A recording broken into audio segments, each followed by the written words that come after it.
Sallallahu alaihi wasallam. Assalamualaikum warahmatullahi wabarakatuh.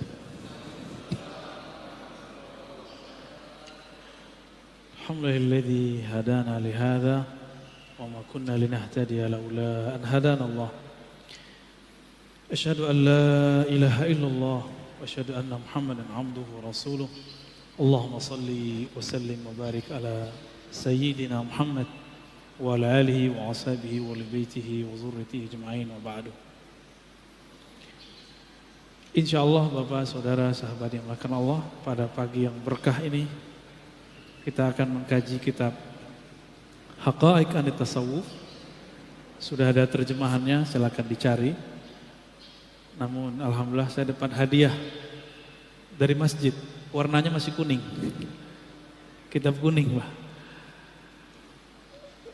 Akhirnya kita punya dua, Ustaz, ya. Alhamdulillah. Ada satu pasal ketinggalan sebelum masuk ke bab mengambil baiat atau talqin kepada guru. Ada satu pasal tertinggal. Sebelumnya mari kita buka dengan baca surah Al-Fatihah. Semoga Allah membuka mata pikiran kita dan memberkahi pengarang kitab Syekh Abdul Qadir Isa Asy-Syadzili Al-Qadiri. Al-Fatihah. A'udzubillahi minasyaitonir rajim.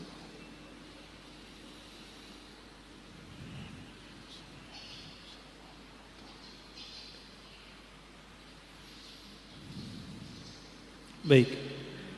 Bab yang paling penting di sini adalah al-bahth anil waris al-Muhammadi. Mencari pewaris Nabi yang berhak menjadi mursyid. Jadi mursyid itu siapa?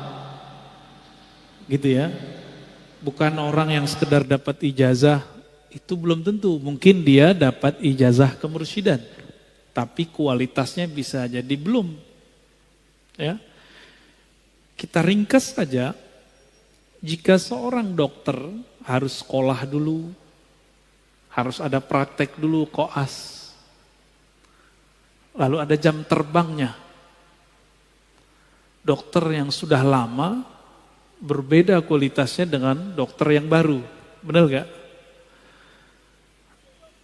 Tukang urut juga begitu. Sekali pegang, udah tahu dia ini penyasalahnya ini. Jika ilmu yang zahir, mesti ada proses. Ada pengangkatan, ada izin supaya tidak malpraktek. Maka seorang mursyid, seorang murabbi, seorang guide rohani, dia mesti punya 4 kriteria minimal. Apa yang pertama? Ayyakuna aliman bil faraidil ainiyah. Di kitab saya halaman 69. Dia mengerti apa yang fardu ain. Gak mesti dia seorang mufti, seorang ulama besar. Yang penting dia mengerti persoalan apa yang wajib, apa yang sunnat. Itu cukup. Jadi tidak menjadi syarat seorang mursyid itu dia orang yang jago baca kitab. Tapi yang penting dia mengerti persoalan apa? Persoalan yang wajib. Ya. Yang kedua, ini yang paling mahal, ayyakuna arifan billah. Mursyid itu harus tahu mengenal arif kepada Allah. Harus punya ilmu ma'rifat. Mursyid ini ibarat sopir bus, kalau nggak tahu jalan gimana? Sopir bus kalau masih pakai GPS itu bakal sesat. Tapi kalau sopir busnya GPS sudah di dalam dadanya, mau tersesat, dia bilang, tenang, ada jalan lain. Dia bisa buat jalan sendiri. Itu mursyid. Karena dia arif. Dia mengenal Allah Subhanahu wa ta'ala. Allah itu sempit atau luas, Pak? Allah wasi'. Apa arti wasi'? Maha luas. Maka jalan menuju Allah itu banyak. Oleh karena itu, orang-orang yang mengerdilkan torikot orang lain, lalu membesar-besarkan torikotnya, dia sama dengan orang-orang Badui yang dulu berdoa, ya Allah rahmati aku dan Muhammad saja, selain itu nggak usah dirahmati. Apa kata Nabi? Dayakta rahmat Allah, kamu telah mengerdilkan rahmat Allah.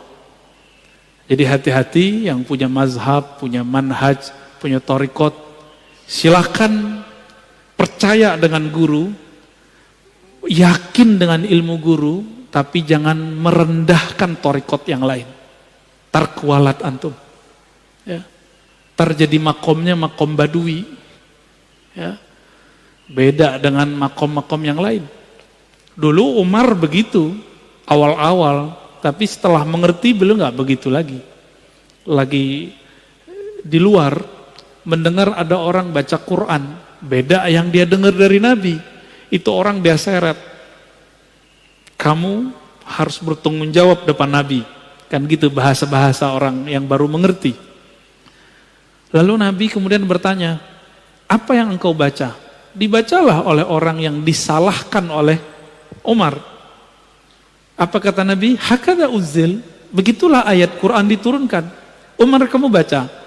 Dibaca oleh Sayyidina Umar berbeda sedikit dengan yang dibaca orang itu. Apa kata Nabi? Begitu juga diturunkan. Umar jadi faham bahwa jalan kebenaran itu banyak.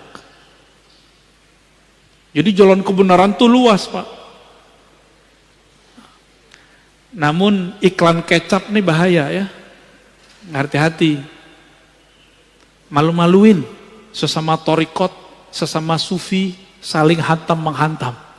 Malu-maluin ya. Ayyakuna khabiran bitara'iq tazqiyatin nufus wa wasaili tarbiyatiha. Mengerti metodologi praktek pembersihan jiwa. Bukan hanya hafalan. Ini kan saya baca hafalan. Ini sebenarnya saya baca kitab begini. Ada dua hal Bapak, Saudara yang makan Allah. Pertama biar saya nggak ngantuk. Karena biasanya subuh-subuh begini, malam tadi saya belum tidur biasanya. Yang kedua, karena mobilitas kita banyak, kapan saya baca kitabnya lagi kalau bukan sembari ngajar? Kira-kira begitu. Ya. Jadi seorang mursyid harus mengerti metode-metode apa? Tazkiyatun nafs, penyucian jiwa, dan gak boleh kaku. Kalimatnya tara'iq, jalan-jalan, metode-metode, bukan satu. Wasail, bukan wasilah, cara-cara, media-media. Jadi seorang mursyid itu yang ideal gak boleh kaku. Dia harus berkembang. Seperti itu yang diajarin guru saya, selesai. Kalau nggak suka keluar, nggak begitu Pak. Tinggalin aja guru begitu, ya. Guru kayak gitu tuh tinggalin aja. Antum nggak berkembang sama dia, nggak akan berkembang, malah tambah keras. Kita itu belajar tasawuf untuk melembutkan kolbu, bukan untuk tambah fanatis, ya. Dan yang keempat. Ini sangat penting juga, ayyakuna ma'zunan bil irsyad min syaikhi. Ada SIM, surat izin menjadi mursyid. Itu yang kita sebut ijazah tertulis atau lisan yang ada saksinya. Jadi guru-guru yang ngajarin zikir itu wajib punya ijazah. Kalau enggak berhenti. Kenapa? Itu jaminan. Contoh sederhana. Saya kalau ngajar di kampus syaratnya apa? Harus doktor. Diserahin nggak fotokopinya ke kampus? Diserahin Pak sebagai bukti. Siapa yang mengizinkan?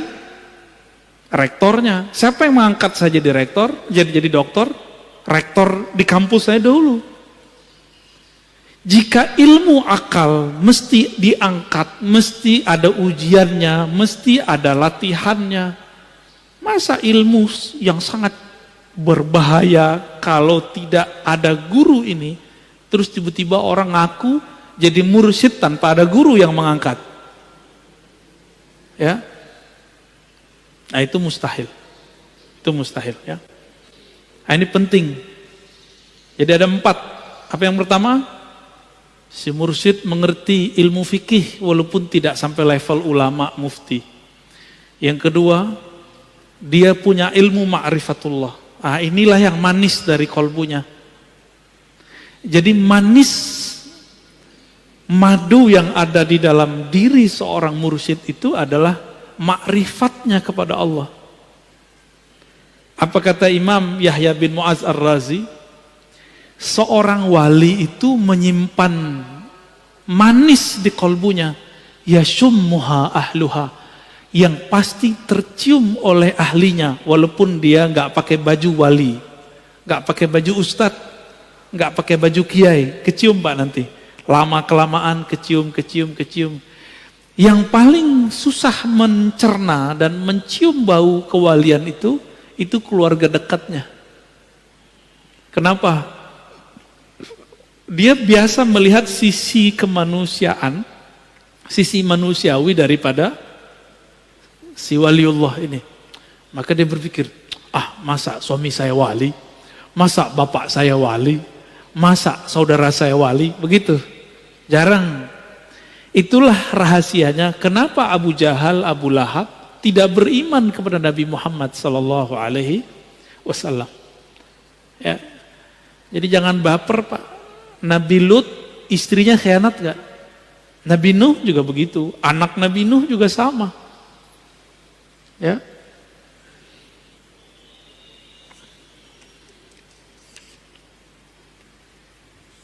Nah, ini kriteria mursyid. Nah, dari mursyid yang seperti ini, antum baru mengambil kontrak belajar dengannya yang kita sebut bayat. Tapi saya dalam kajian-kajian sebelumnya sudah mengatakan bahwa bayat dalam artian sumpah setia abadi itu cuma milik Imam Mahdi di akhir zaman ini, bukan mursyid. Maka bayat-bayat yang ada sekarang itu hanya bayat tabarrukan, mengambil berkah, atau bayat pengantar supaya kita nanti bertemu dengan yang paling pantas membayat. Itu sebabnya di ribat kita Nauraniyah, kita nggak membayat orang, Pak.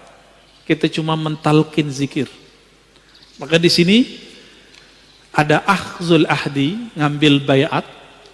Yang kedua talqin. Di sini ya. Nah, untuk pengambilan bayat dalam tradisi kami sudah kami hapus. Karena orang seperti saya tidak pantas mengambil bayat.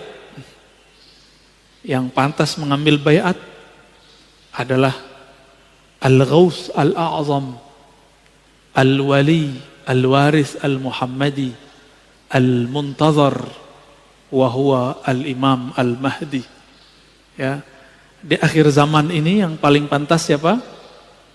Imam Mahdi. Maka kita harus mempersiapkan diri itu. Jadi saya menghimbau diri saya sendiri dan pencinta tasawuf, pencinta akidah Ahlus Sunnah, pencinta mazhab fikih, thariqat sufi. Jangan fanatis dengan yang kita punya. Kenapa? Karena setiap masa ada puncak kewalian dan tidak mungkin bumi ini, dunia ini kosong dari khutmul walayah, khutmul awliya yang disebut al-ghaus. Setiap masa itu berganti. Dan di akhir zaman ini, karena bumi kita sudah tua, di akhir zaman ini miliknya Al-Imam Al-Mahdi. Maka semua thariqat nanti gabung kepadanya.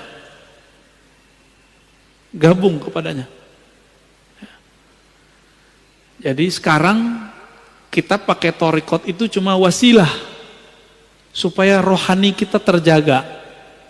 Harapan kalau umur panjang nggak mati kena COVID, Pak. Ya, kita bisa berjuang bersamanya. Ya. Tapi kan sosok beliau Allah rahasiakan. Gak mungkin ember di YouTube. Kan ada yang ngaku Mahdi dengan mimpi-mimpinya, diyakini oleh pengikutnya sebagai Imam Mahdi. Ada yang datang juga kepada saya. Ada yang lewat WA. Ada Mahdi main IG, Pak. Main Instagram.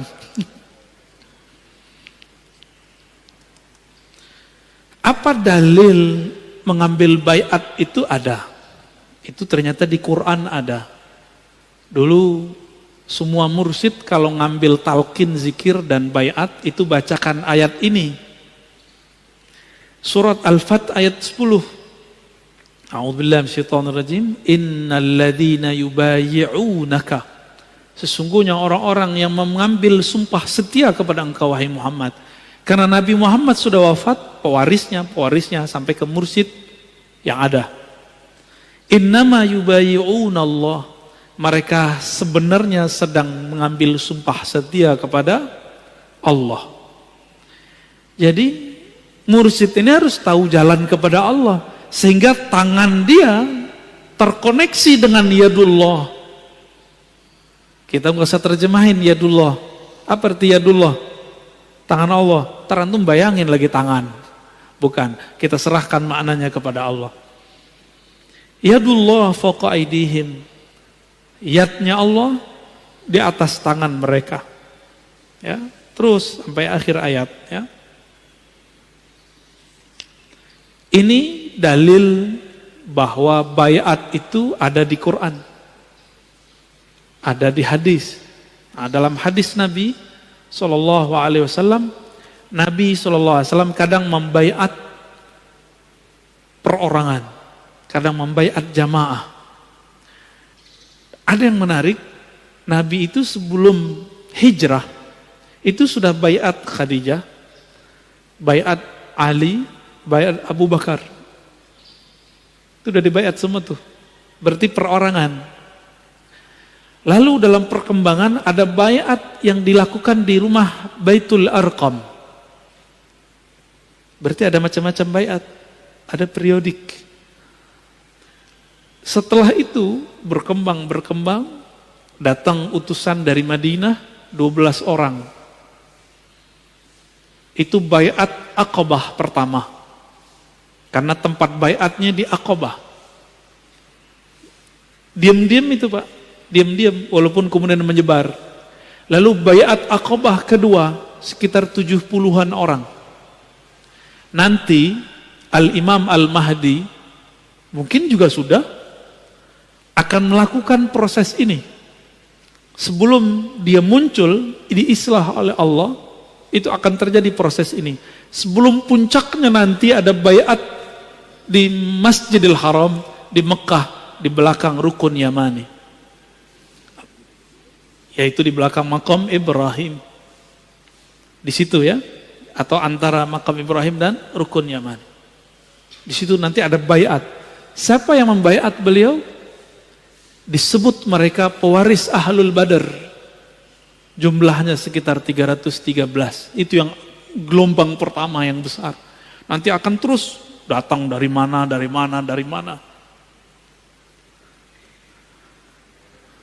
Begitu Pak. Jadi jangan terburu-buru dulu ya. Orang-orang kan gak sabaran. Udah gak sabaran. Ada berita dikit, oh kayaknya nih Panji Hitam nih. Belum, ntar dulu. Masih ada space. Covid-nya belum beres kok. Ya enggak? Baik.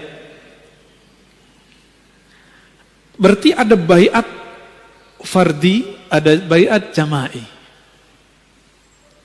Baiat arti baiat sumpah setia. Yang berhak ya Rasulullah. Ar-Razi enggak berhak, Pak. Ya, aneh nggak pantas.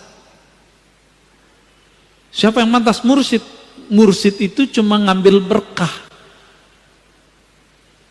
Ngambil berkah aja mursyid. Kecuali mursyid dia bisa membawa murid kepada Allah.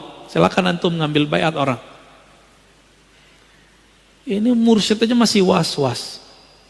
Sholat aja belum khusyuk, hati aja masih banyak dengkinya.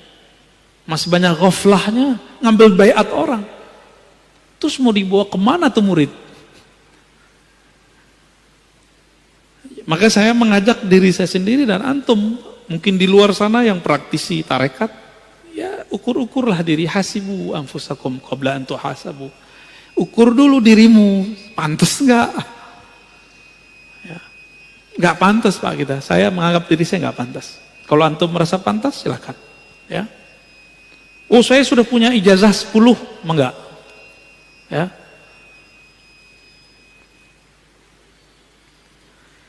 Lalu paket baiat itu biasanya ada perjanjian, akan begini, akan begitu, akan begini, akan begitu ya. Intinya sebenarnya adalah sumpah setia, syahadat kepada Allah, syahadat kepada Rasul. Itu dia. Jangan ditambah-tambahin Pak. Ini ada yang asyhadu alla ilaha illallah Rasulullah, anna mursyidi waliullah. Nah, ini nambahin namanya. Ini udah mulai muncul nih, ya. Udah mulai muncul.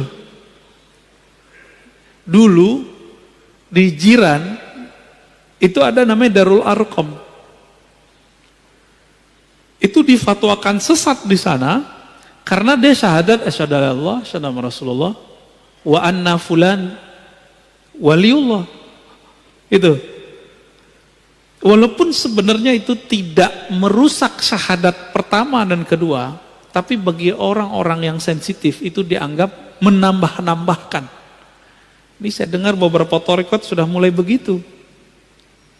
Kecuali mursyidnya kutub. Bukan kutu kupret Pak. Ya. Kutub. Wali kutub boleh. Kalau wali kutub, pasti kutub yang lain tahu. Ciri-cirinya, orang ini disepakati kewaliannya oleh para wali. Karena wali mengerti siapa wali.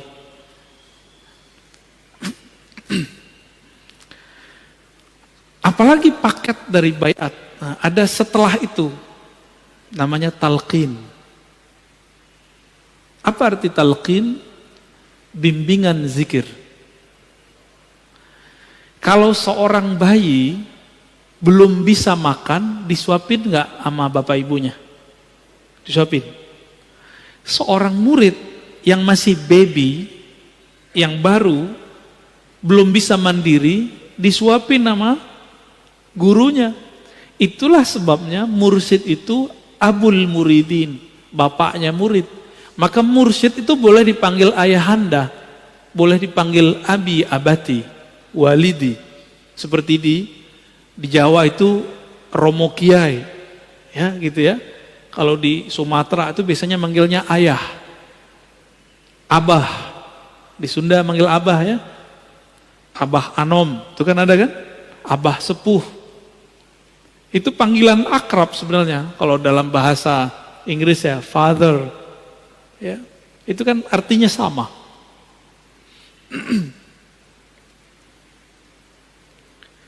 Jadi talqin ini perlu.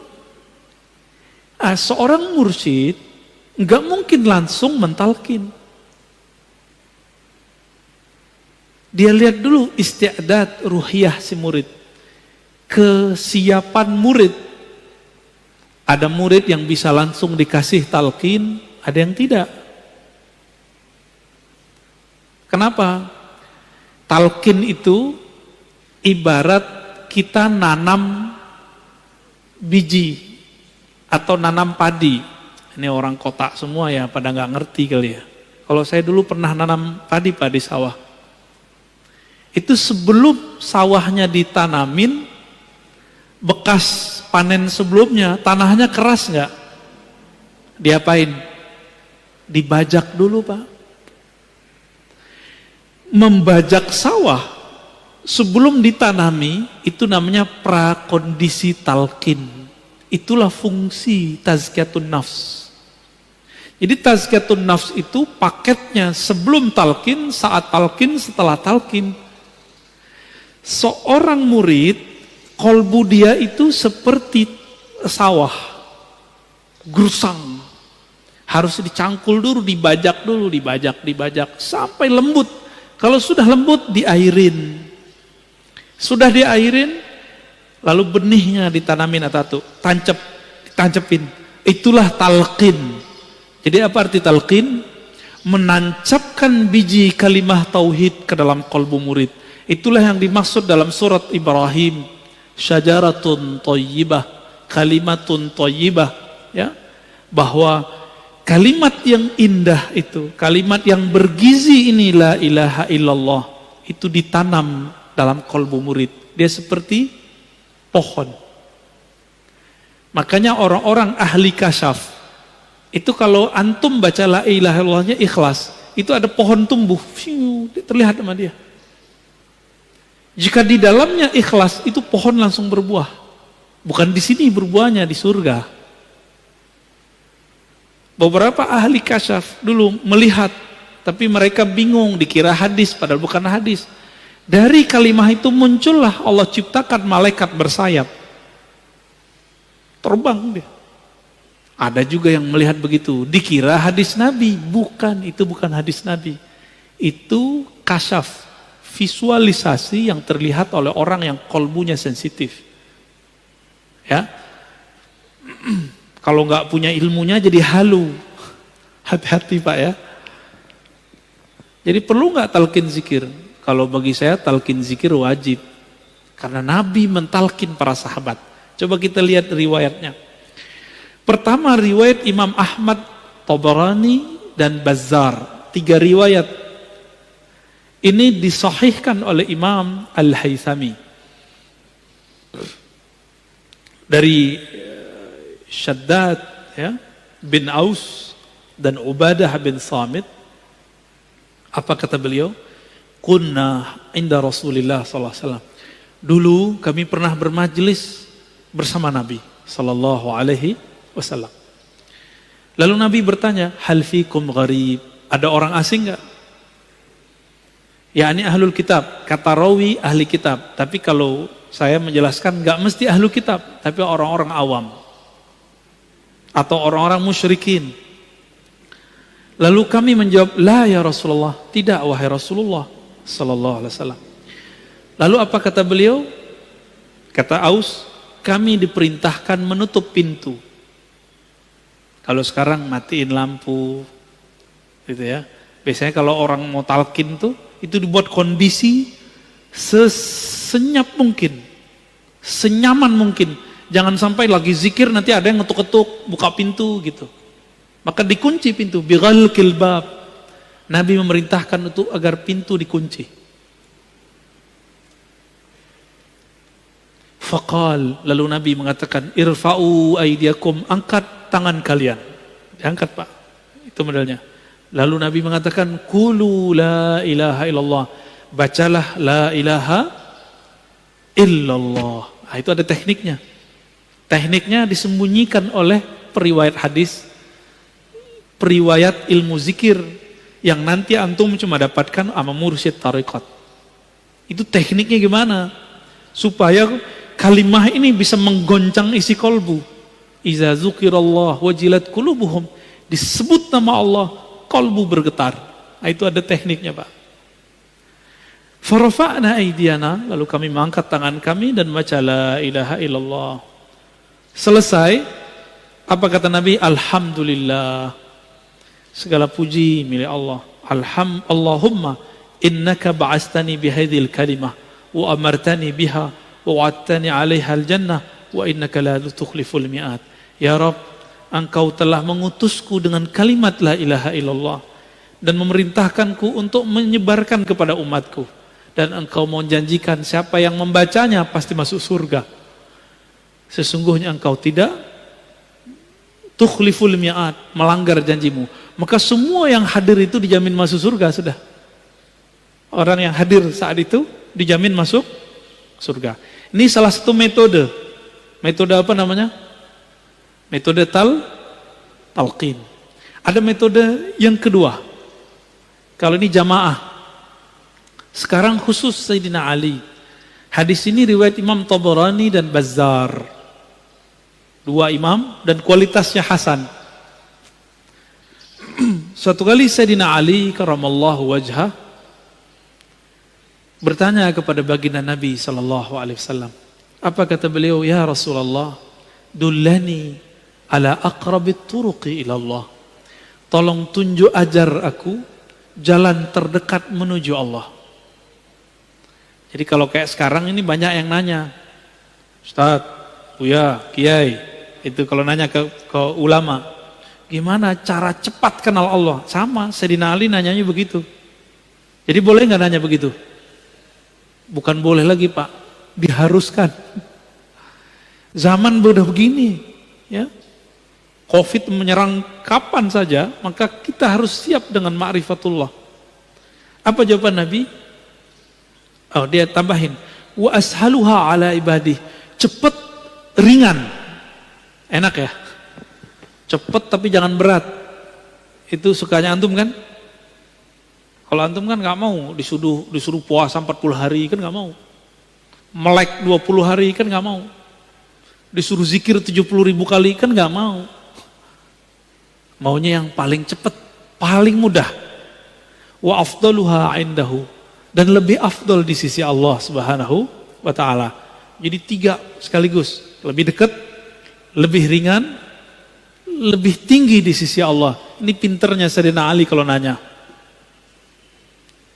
Apa kata Nabi? Alaika bimudawamati dzikrillah sirran wa jahran. Wahai Ali, hendaklah engkau melanggengkan zikir baik sir tersembunyi ataupun jahar. Gimana Pak? Melanggengkan itu gimana? Setiap pada sholat kah? Pagi sore kah? Terus ada target-targetnya. Apa jawaban Sayyidina Ali? Ya Rasulullah, qulun nas zakiruna fa khussani bi syai'. Kalau itu semua orang juga tahu. Tolong beri dong yang spesial. Mumpung mantunya Rasulullah ya. Apa kata Nabi? Afdalu ma qultuhu ana wan nabiyyuna min qabli la ilaha illallah.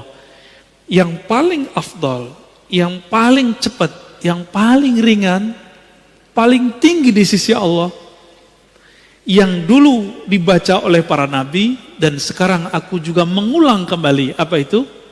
La ilaha illallah.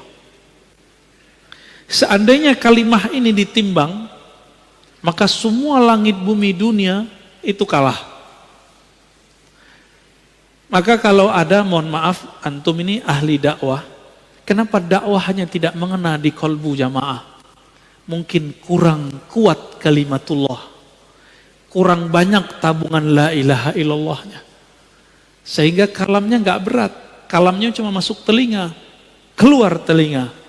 Tapi kalau sudah di dalamnya ada dapur kalimah la ilaha illallah, kalamnya hangat, kalamnya berat.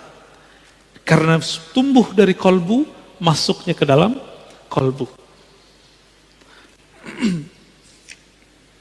Wala taqumul qiyamah ala wajhil ardi man yaqulu la ilaha illallah. Kiamat tidak terjadi jika masih ada di bumi yang baca la ilaha illallah. Di hadis Imam Muslim, Allah, Allah, begitu kalimatnya. Coba, para ulama kita itu mengatakan, Imam Ibn Arabi, Imam Ghazali, manusia itu adalah alam kecil. Sedangkan alam itu manusia besar. Manusia itu punya organ terpenting namanya jantung. Kalau jantungnya sehat, semuanya sehat. Jantungnya berdenyut, dek, dek, dek, dek. Kalau jantungnya udah gak berdenyut, mati. Oke. Denyut alam semesta yang membuat alam ini bisa bergerak, bisa bernafas, bisa bertahan belum kiamat sampai zaman ini hari adalah jantung-jantungnya alam. Siapakah jantungnya alam? Qalbul alamin auliyaullah. Kolbunya alam semesta adalah kekasih-kekasih Allah. Yang kolbunya bergetar terus menyebut Allah, Allah, Allah. Ruhnya selalu mengatakan Antallah, Antallah. Lisannya selalu sibuk mengatakan La ilaha illallah. Jadi mereka ini Pak, itu yang disebut dalam surat Syura, ayat 12. Lahu maqalidus samawati wal ard. Milik Allah lah ikatan langit dan bumi. Apa ikatannya?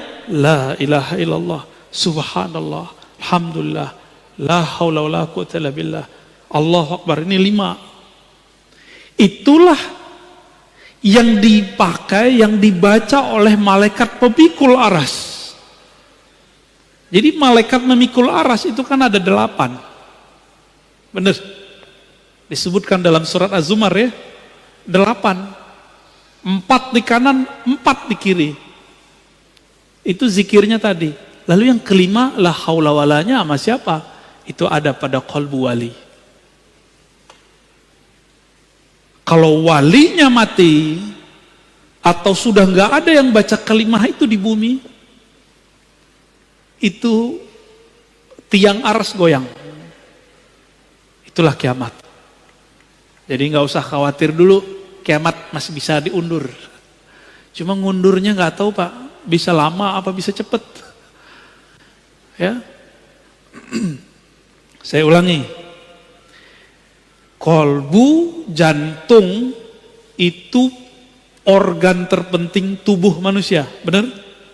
Kalau jantung rusak, rusak nggak tubuh? Jantungnya alam semesta siapa? Aulia Allah. Ini dia. Hadis sahih riwayat Imam Muslim, la taqumus sa'ah hatta la yuqalu fil ardi Allah Allah. Tidak terjadi kiamat, kerusakan terbesar di alam semesta sampai tidak ada di bumi yang membaca Allah Allah. Yang baca Allah Allah lisan atau kalbu? Lisan apa kalbu? Sebenarnya lisan ini menerjemahkan isi kalbu. Jadi intinya ada pada kalbu.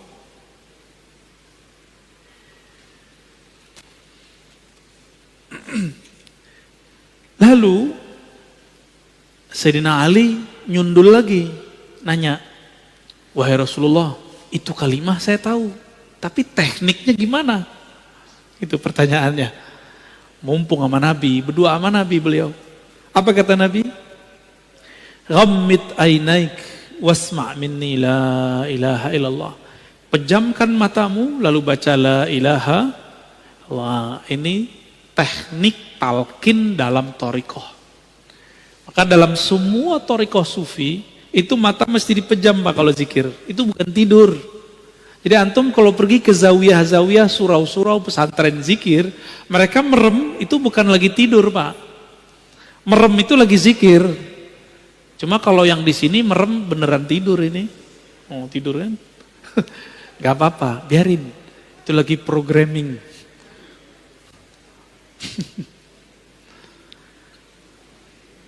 Summa fa'ala dzalika birafis saut ya. Dibaca 3 kali. Nabi bimbing, diulang. Berapa kali? 3 kali. Birafis saut, dengan suara yang tinggi. Inilah dalil bahwa talqin boleh dengan suara keras. Ya. Sedangkan yang tadi dalil kalau talqin suaranya agak lirih, pelan. Ya. Maka tidak ada thariqat sufi kecuali lewat jalur Sayyidina Ali. Dan itu ahlu sunnah.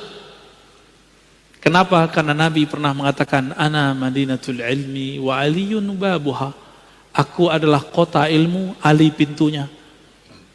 Maka tidak ada thariqat di dunia, thariqat zikir kecuali lewat Sayyidina Ali. Hatta Naqsyabandi itu jalurnya 2. Abu Bakar As-Siddiq, Sayyidina Ali radhiyallahu ta'ala anhuma ajma'in. Ya. Ini masih banyak nih metode-metode zikir yang ada di dalam kitab ini ya. Lalu apakah talqin atau baiat itu khusus buat laki-laki? Tidak, juga perempuan. Karena waktu baiat Aqabah itu perempuan ada yang hadir. Apakah khusus dewasa? Tidak, boleh anak kecil. Kalau anak kecilnya siap. Bahkan anak kecil itu kalau dalam ilmu neurologi, gelombang otaknya itu bukan beta tapi teta. Maka anak kecil ini gampang dibawa zikir. Gampang ya, lebih cepat mereka Pak daripada kita.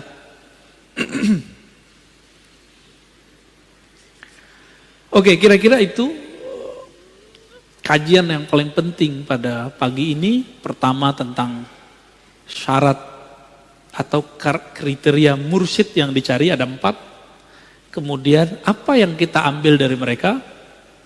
Saya mengatakan ada baiat, ada talqin. Namun di akhir zaman kalau ada baiat itu cuma tabarukan, ngambil berkah. Ngambil berkah aja. Jadi boleh nggak seorang mursyid ngambil baiat? Boleh, silakan, tapi tabarukan.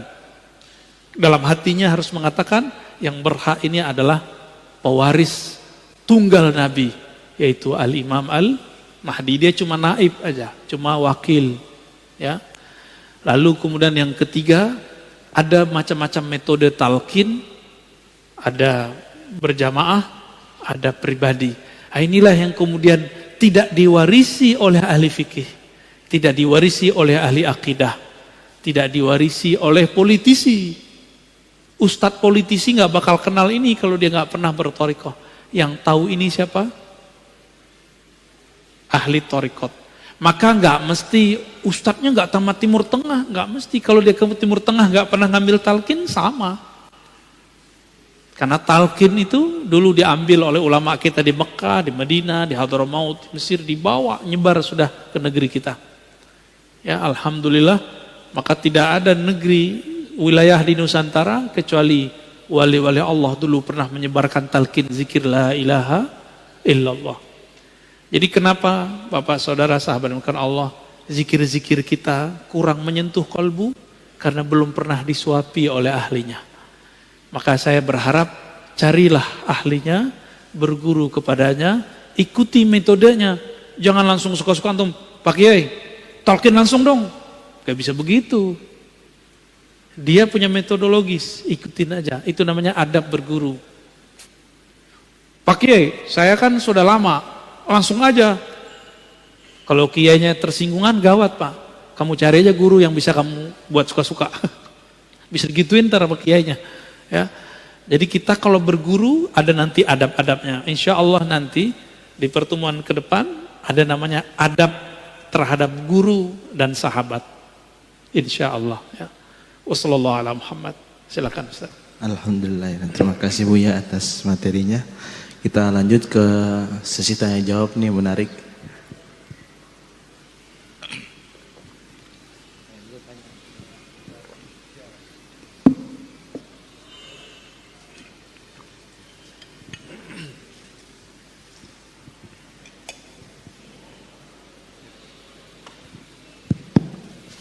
Bismillahirrahmanirrahim. Assalamualaikum warahmatullahi wabarakatuh. Assalamualaikum. Terima kasih Buya. Mudah-mudahan dan saya yakin bahwa ilmu yang disampaikan ini bisa menjadikan kita setahap demi setahap menuju ma'rifatullah.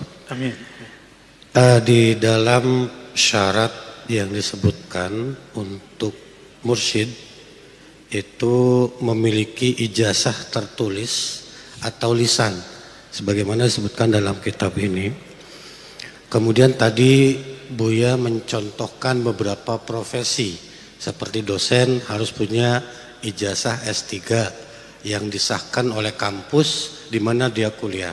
Atau juga mungkin kalau saya ambilkan contoh dokter, juga ada sumpah jabatan yang dikeluarkan oleh organisasi profesi dokter, yaitu ID. Atau juga profesi-profesi yang lain yang memang menunjukkan bahwa orang tersebut setelah dibaiat atau setelah disumpah jabatan, maka dia berhak menjadi seorang pembimbing atau seorang dokter secara legal. Ya. Nah, berkaitan dengan mursyid ini, saya secara pribadi mengenal 3 orang paling tidak yang menjelaskan tentang sufi ini atau tasawuf ini. Tapi saya belum tahu persis apakah yang bersangkutan sudah memiliki ijazah atau tidak.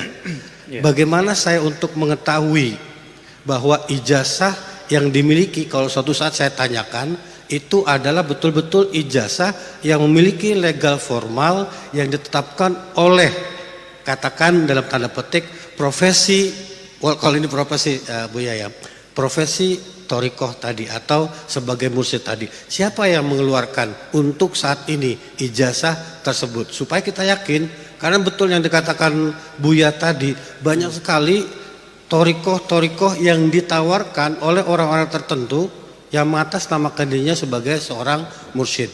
Itu yang pertama. Kemudian yang kedua tentang baiat. Kita semua ketika di dalam rahim itu sudah berbaiat dan kita ma'rifatullah. Qalu bala syahidna. Itu adalah bentuk baiat manusia ketika di dalam rahim. Nah, apakah perbedaan baiat yang memang betul-betul sudah kita katakan kepada Allah di dalam rahim ketika ruh kita akan ditiupkan dengan baiat-baiat berikutnya?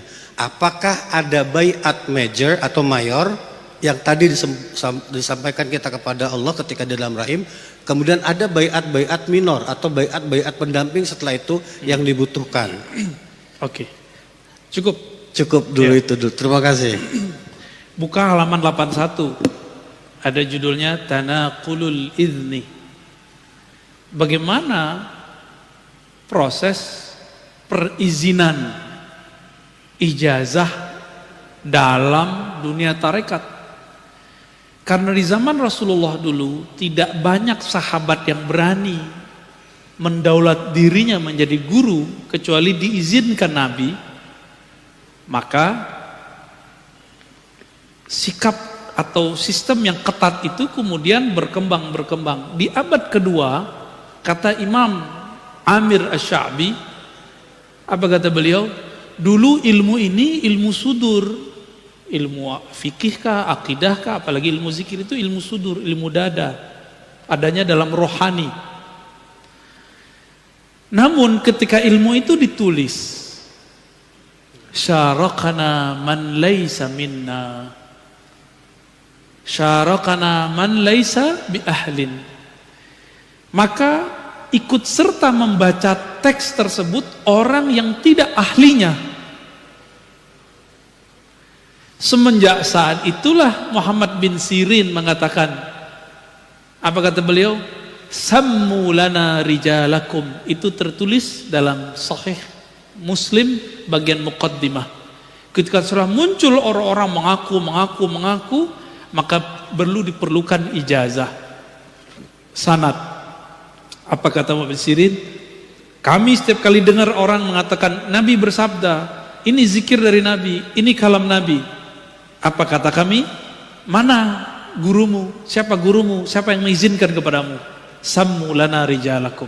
Sebutkan nama rijalmu, nama sanadmu, nama syekhmu. Kalau sekarang kamu lulusan mana? Yang mengasih ijazah kamu siapa? Boleh Pak. Cuma kalau ilmu hadis sama ilmu ini agak beda dikit. Kalau ilmu tarekat ini agak kenceng adabnya. Antum gak akan berani. Paling bahasanya agak lembut. Pak Kiai mohon izin, boleh dong cerita dulu proses Pak Kiai bertorikot sampai dapat izin. Itu ngulik Pak, caranya halus. Jangan bilang, Pak Kiai mana ijazahmu? Jangan gitu, dipecat ntar. Pakai adab. Tujuannya sama, tapi bahasanya beda. Coba kira-kira kalau yang pertama tadi kalimatnya, kiainya bakal cerita nggak? Bakal cerita kalau yang pertama. Dia ceritalah pertemuan dia dengan guru-gurunya, lalu dia dapat ijazah dari gurunya, dia cerita. Kalau kurang yakin, datang ke perpusnya, nanti akan ada ijazah. Ijazah-ijazahnya banyak, ya. Jadi bisa konfirmasi, bisa nanya. Di dunia thariqah hari ini beruntungnya.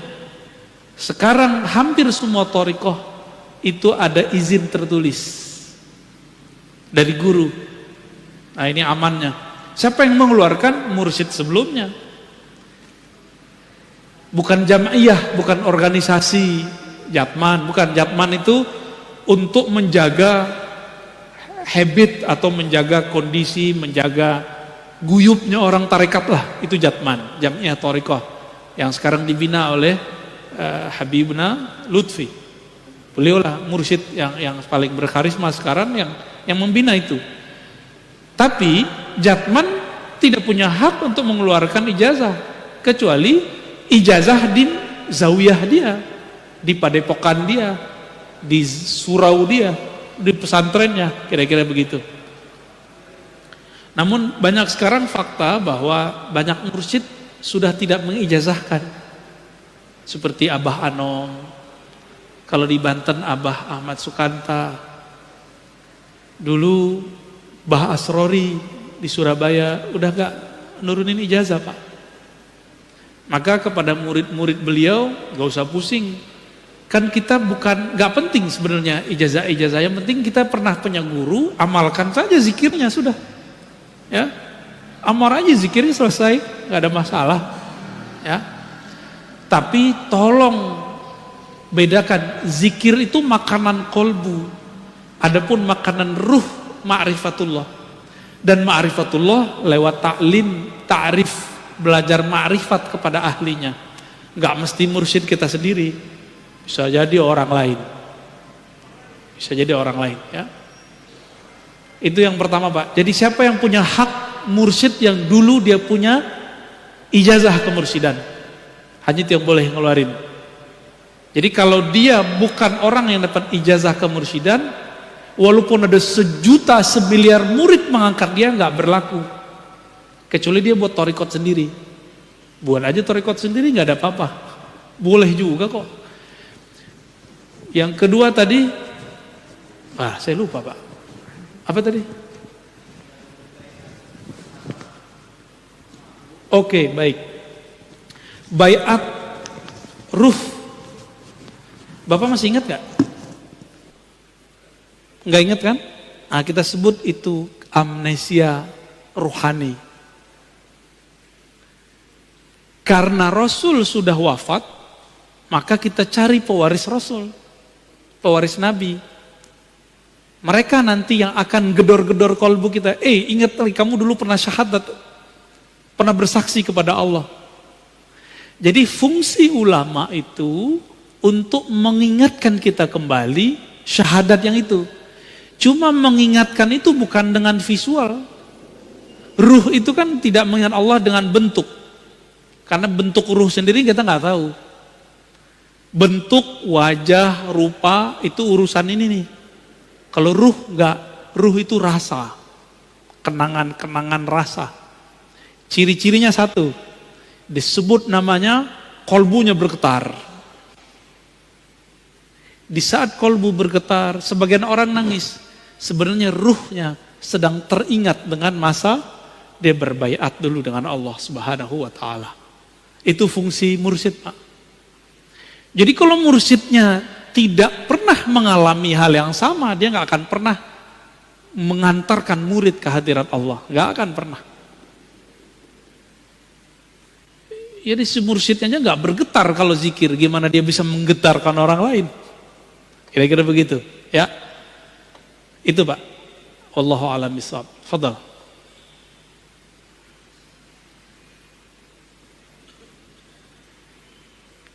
Sampai jam berapa, Ustaz? Halo.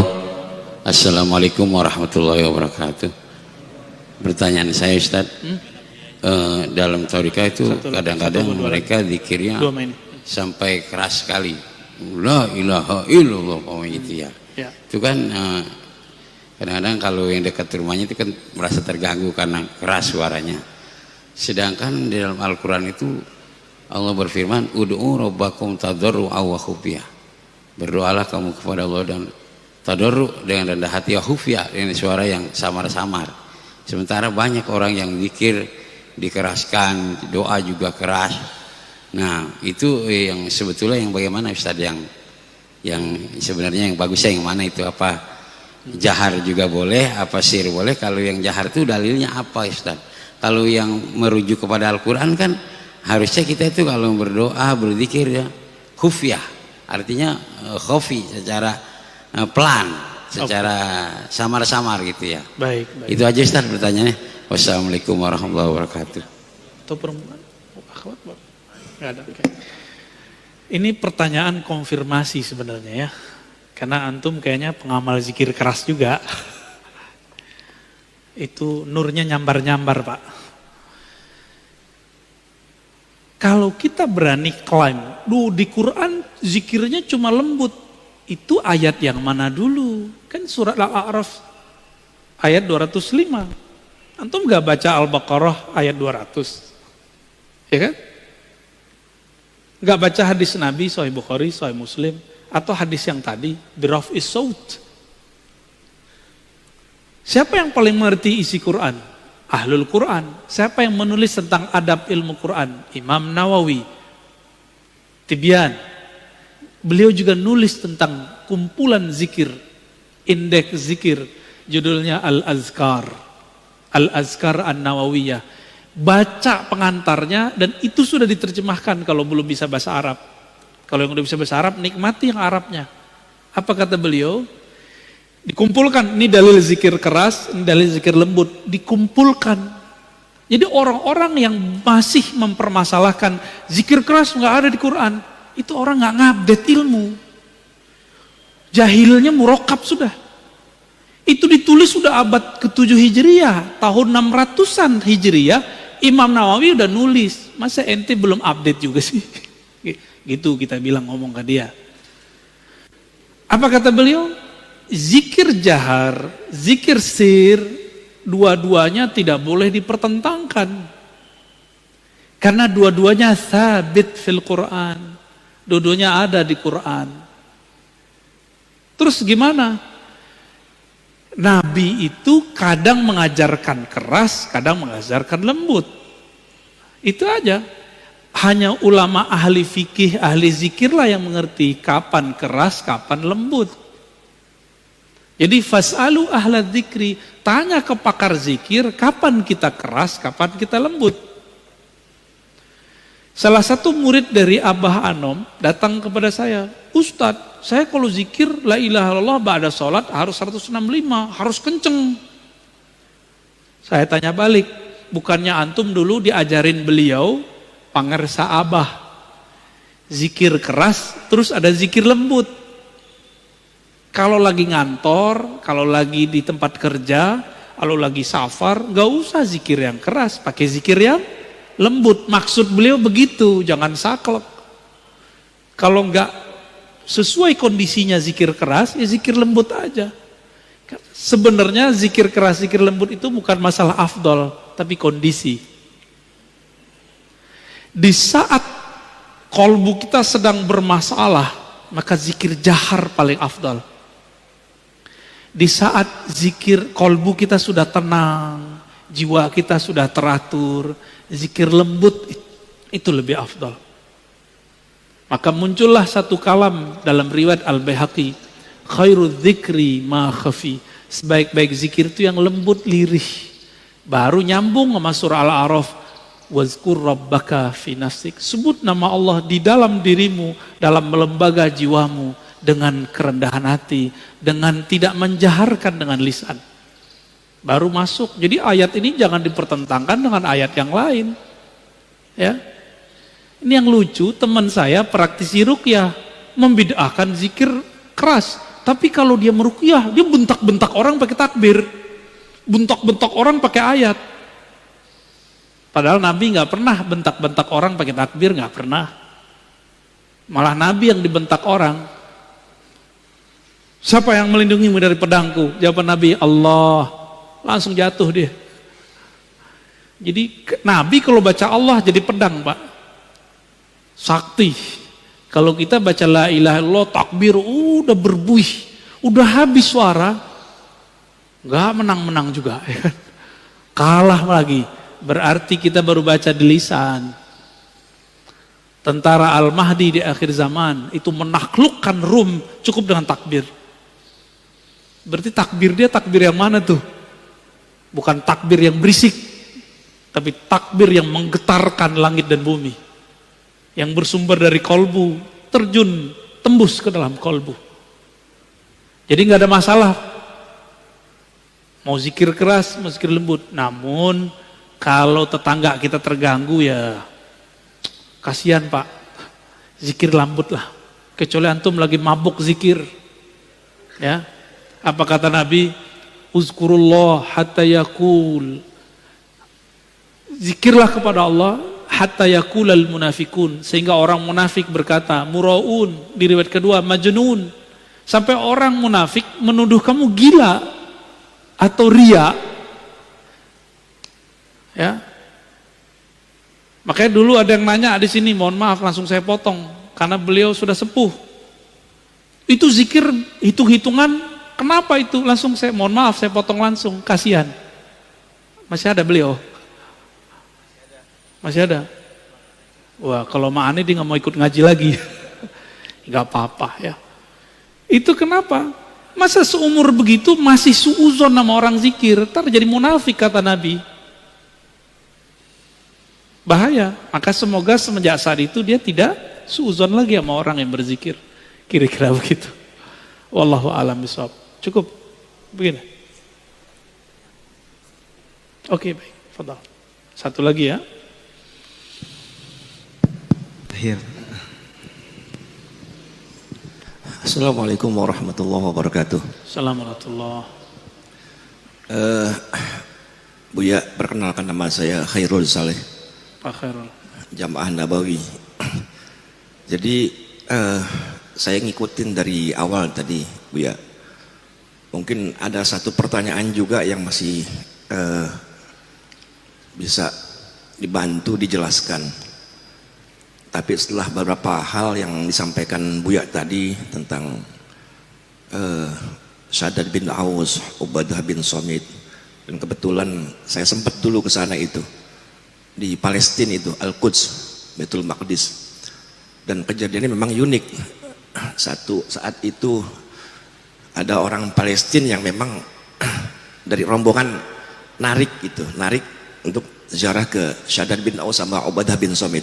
Kita nggak sengaja misalnya dari rombongan, akhirnya terpisah dan ketinggalan memang akhirnya karena nggak tahu jalan, notok, tatak tutok istilah kesana kemari nyari nanya jalan. Terus kedua ada pernyataan dari mursyid juga sebetulnya dari Abu Yadim Jati Cidahu. Beliau mengatakan selalu itu diulang-ulang di hadapan santrinya. Pernyataannya begini, Buya.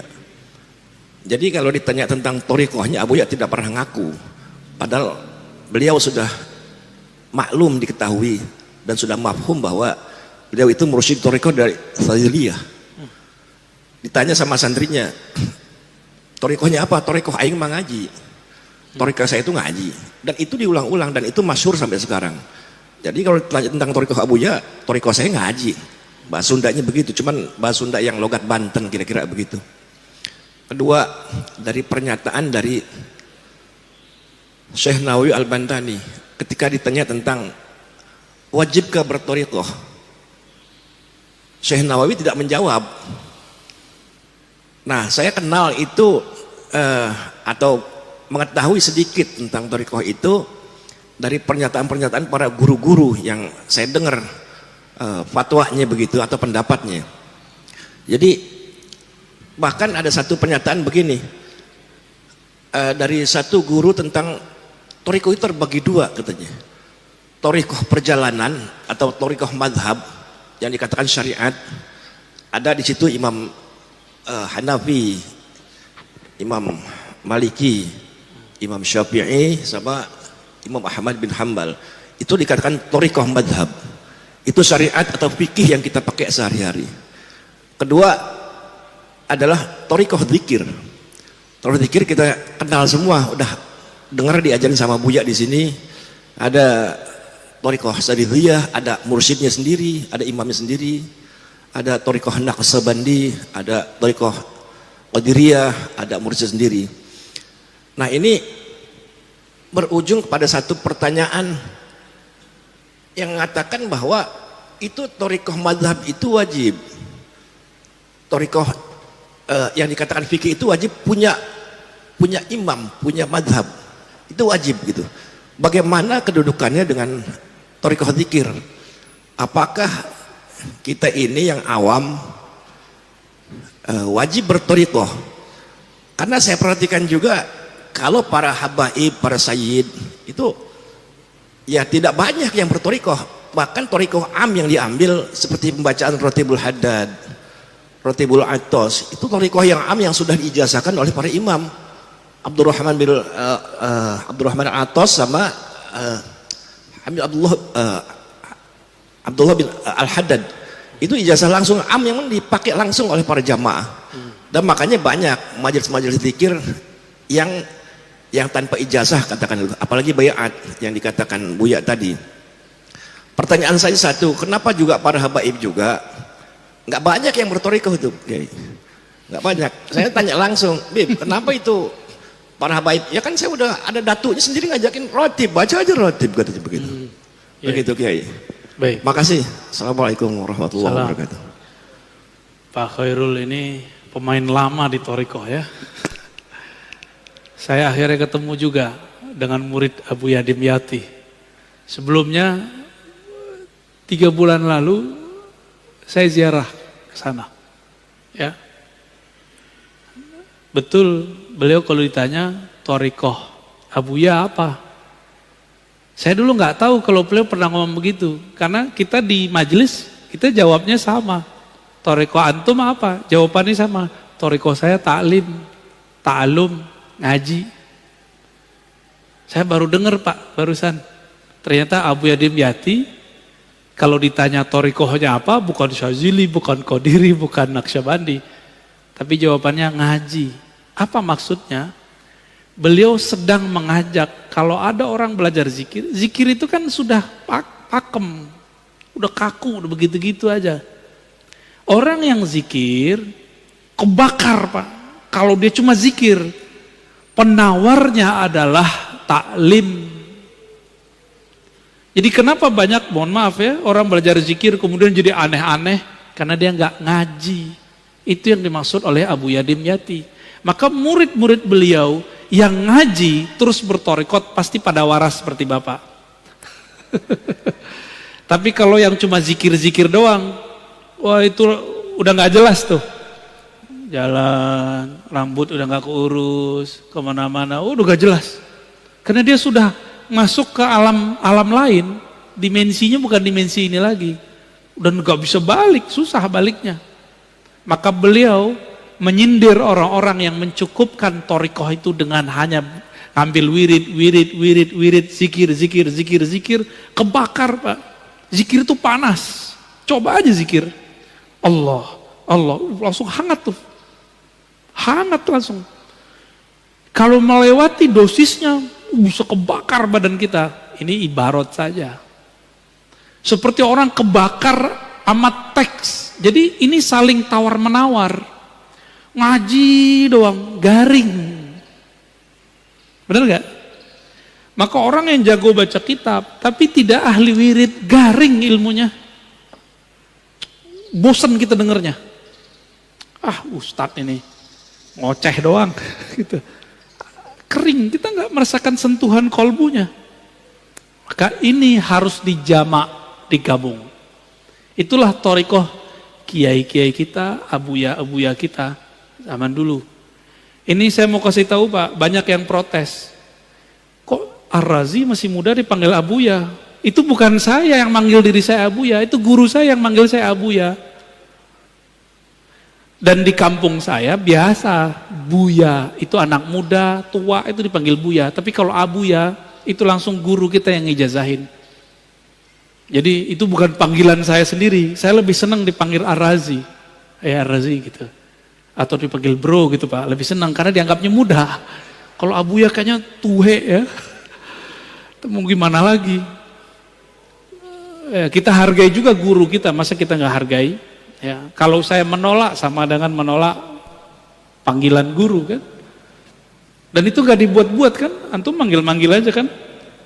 Karena guru sudah bertitah, itu ridhonya guru. Ya. Karena ilmu itu bukan fisik Pak, ilmu itu ruh, spirit. Jika ma'rifatnya tinggi, dia tua walaupun tubuhnya muda. Antum tua, tapi nggak punya ma'rifat, itu bocah, bocil. Bonek, ya, boceh kata orang Persia, bocah kata orang Betawi, sama. Terus tadi tentang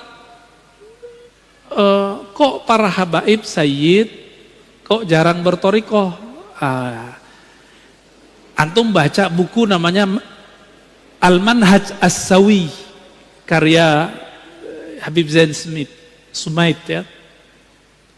Beliau yang mendirikan Rabithah Alawiyah. Bahwa torikoh Ba'lawi memang torikohnya am. Makanya kalau Pak Khairul nanya, Beb, antum torikohnya apa? Ya pasti dijawab, atuk saya, datuk saya sudah begitu. Cukup Pak, itu khas untuk para habaib. Kita nggak bisa begitu. Di darah mereka ada darah putih Rasulullah Sallallahu Alaihi Wasallam.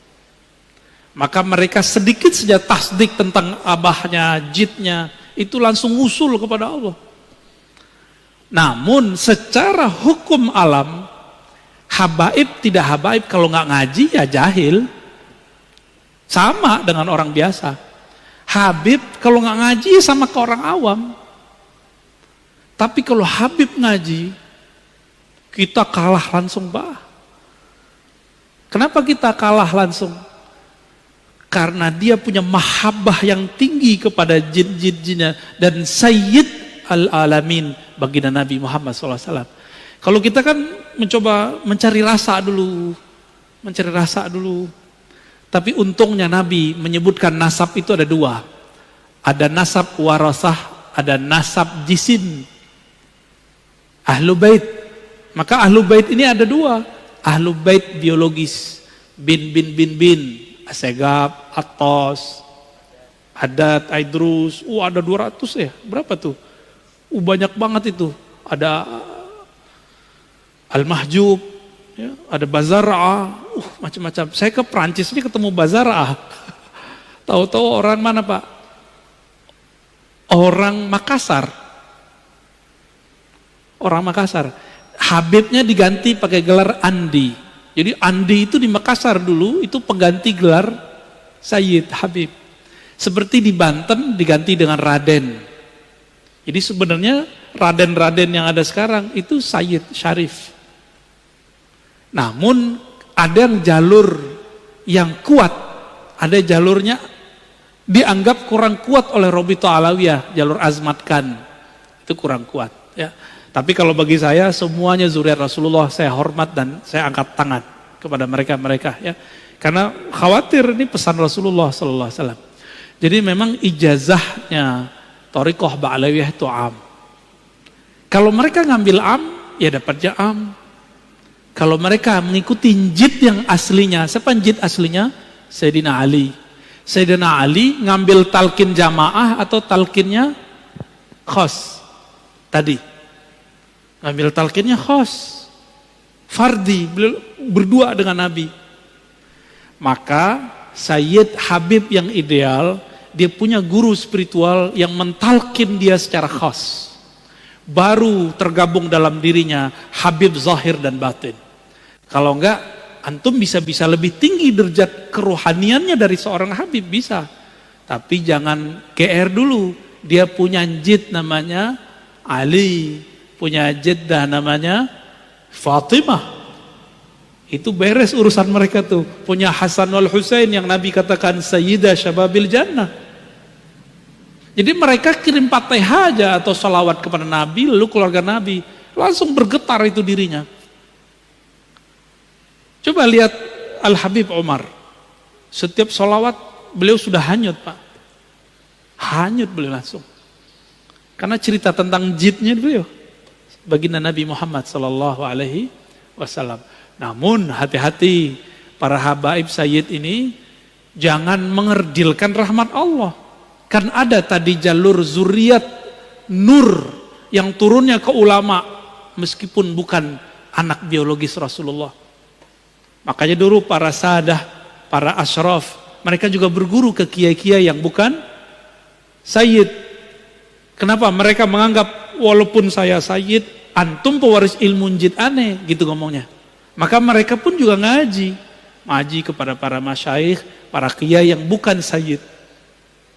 Karena pada hakikatnya pewaris Nabi itu bukan pewaris jisim saja, tapi al-ulama warasatul anbiya. Siapa saja yang ada nur khasyah, Rasa takut kepada Allah di kolbunya, dialah pewaris Rasulullah yang sebenarnya. Meskipun tidak ada sayyidnya, tidak ada habibnya.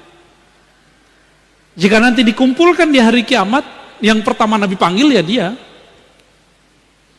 Kira-kira begitu, ya. Jadi kita nggak boleh suuzon Pak sama habaib, nanti suul ada Pak, gugur semua torikot Bapak nanti, zikir-zikir Bapak hilang ntar, sholawatnya nggak nyampe. Nah, ini terakhir saya jawab, ada sebuah sholawat yang diajarkan Nabi, hadis Sahih Bukhari Muslim. Apa kata Nabi? Bacalah sholawat, Allahumma sholli ala Muhammad wa ala alihi wa azwajihi wa dzurriyyatihi. Ya Allah, sampaikan salam, sholawat rahmat kepada Muhammad, Nabi Muhammad, keluarga Muhammad, istri-istri Muhammad, dan keturunannya. Ini mukjizat Nabi.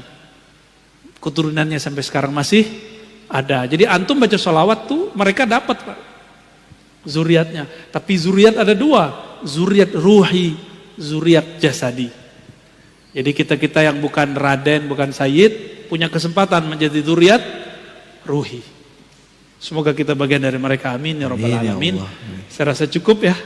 Semoga kajian ini diridai Allah. Amin. Aib kita ditutup oleh Allah. Amin. Allah mastur nabi sitrikal jamil. Amin. Wa nas'aluka ridhak. Wa nas'aluka ridhaka wal jannah. Wa ajirna minan nar. Wa ajirna minan nar. Razuqna ya Rabbana ma'rifataka wa musyahadatak. Wa sallallahu ala nabi Muhammad walhamdulillah rabbil alamin. Assalamualaikum warahmatullahi wabarakatuh.